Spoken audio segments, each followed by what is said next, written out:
मुझे उसने कहा कि रात मेरे बाप बीमार हुआ, मैं उसे हॉस्पिटल ले गया, वहाँ उसका इंतकाल हो गया। प्राइवेट हॉस्पिटल वालों ने कहा कि पैसे दोगे तो मैयत जाएगी। कहता मैंने पता नहीं कहाँ से कर के वो पैसे उन्हें दिए, मैयत ले आया। लेकिन अब अंकल मुझे कब्रिस्तान में पता नहीं 10,000 रुपये फ़ीस देनी है, मैंने अभी उसके वो कफन ख़रीदना है। आपको ये समझ क्यों नहीं आ रही?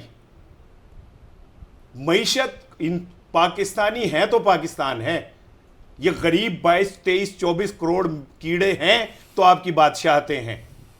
ये कुल बुलाते हुए, ये खून थूकते हुए या एड़ियां रगड़ते हुए भूख से जो कीड़े हैं, अगर हैं तो आप लोग हैं।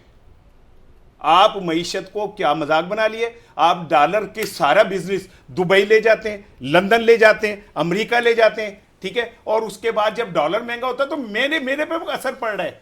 चांद गहन कुत्तों पे भारी। इन तुम्हें क्या है, तुम्हारे तो डॉलर जो है रोज बरोज ऊपर जा रहे हैं।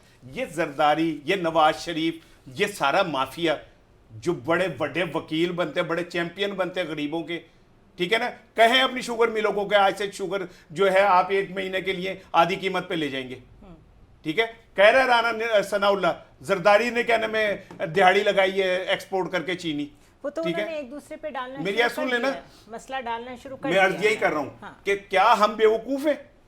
ये करण अर्जुन की जोड़ी एक दूसरे के साथ झूले लेते हुए, ये दोस्ती हम नहीं छोड़ेंगे, और थोड़ी देर बाद तू मेरी दुश्मन, दुश्मन में तेरा, तू सापन, तू नागन में सपेरा, ठीक है ना।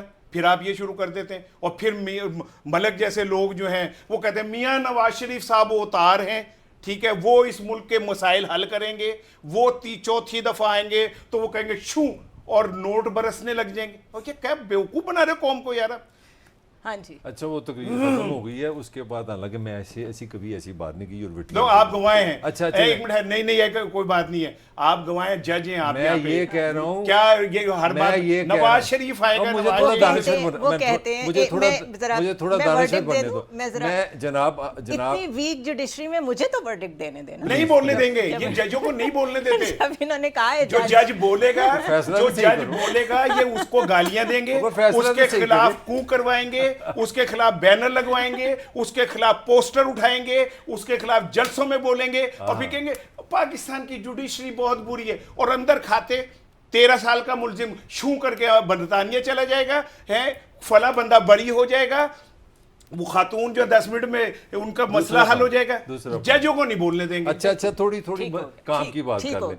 मैं आपसे एक सवाल कर दूं, मुझे ये नहीं समझ आ रही कि ये मुल्क क्या मतलब कोई दिमागी कोलैप्स कर गया कि सारे पॉलिटिशियन बात कर रहे हैं। मुझे आप बताएं, आप बात कर रहे हैं गैस चोरी की, आप बात कर रहे हैं बिजली चोरी की, आप बात कर रहे हैं डॉलर की ब्लैक की, आप बात कर रहे हैं टैक्स चोरी की, आपकी सारा कोलैप्स रियासत का है।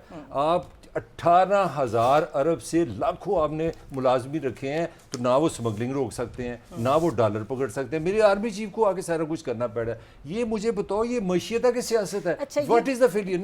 ये बेसिक चीजें जो आप कह रहे हैं, यू प्लीज टेल मी कि it is the failure of the state, it is the failure of सियासत और मशीयत। ये तो मशीयत का इशू नहीं है। प्लीज आप रहनुमाई करो। इसमें मैं तो ये समझती हूँ कि हमारा तो डिलीवरी बेस्ड सिस्टम है ही नहीं, तो ये किसने सही गवर्नेंस तो है ही नहीं, कभी फोकस लोगों के ऊपर तो रहा नहीं। सही करना है, जो 4 बारियां लेके 5वीं के लिए आ रहे हैं, प्लीज उन्होंने सही करना है। पढ़ी लिखी गल हो रही है। Is it a political issue और इकोनॉमिक इशू?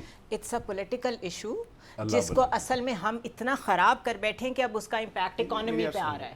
आपके असल में डिसीजंस तो पॉलिटिकल होते हैं ना, बाद में उसका इफेक्ट होता है इकोनॉमी पे क्या इम्पैक्ट है, सिक्योरिटी पे क्या इम्पैक्ट है, ह्यूमन डेवलपमेंट पे क्या इम्पैक्ट है। So the failure of politics means collapse of everything.